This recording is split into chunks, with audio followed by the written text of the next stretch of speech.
पहले तो ये डॉलर स्मगलिंग के ऊपर आप बता दें, क्योंकि वजारत दाखिला में डार साहब के मुतल्लिक शूरत यही थी कि डंडा पकड़ के बैठ जाते हैं कि डॉलर नीचे नहीं जाना चाहिए, लेकिन वजीर दाखिला का बड़ा कलीदी किरदार होता है।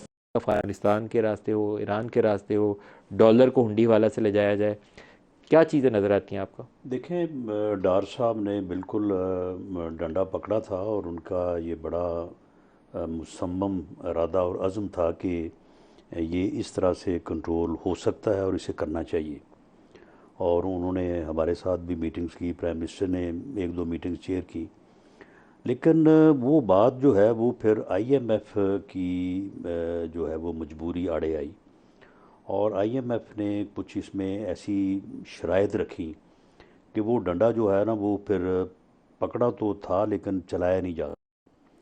और इसमें सबसे जो वैसे तो खैर यानी छोटे छोटे फैक्टर्स और भी हैं, लेकिन सबसे बड़ा फैक्टर ये है कि ये जो हमारी यानी हमारा बॉर्डर है अफ़गानिस्तान के साथ, जो कि यानी तकरीबन जो है वो कोई बलूचिस्तान से लेके आप आ जाएं इधर केपीके तक, जो एक्स फाटा एरिया है सारा, तो ये को 25-2600 किलोमीटर के लगभग जो है वो बनता है। और सबसे बड़ी मुश्किल ही हमारी ये है, जब इंटरनेशनली प्राइसेस बढ़ती हैं तो यहाँ पे कोई चीज़ जो है वो टिकती नहीं। चीनी हो वो स्मगल हो जाती है, गंदम हो वो स्मगल हो जाती है, कोई और हमारी ज़रूरत की चीज़ हो वो स्मगल हो जाती है।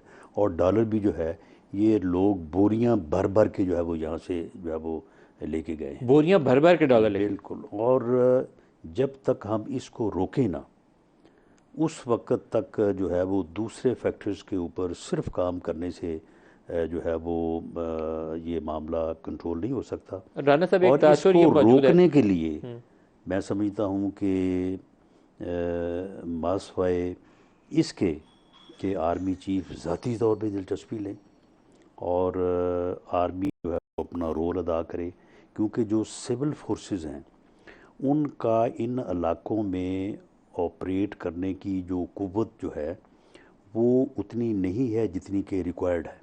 और वो जब तक आर्मी की पीछे बैक सपोर्ट नहीं होगी तो उस वक्त तक ये ऑपरेशन जो है वो सक्सेसफुली नहीं किए जा सके।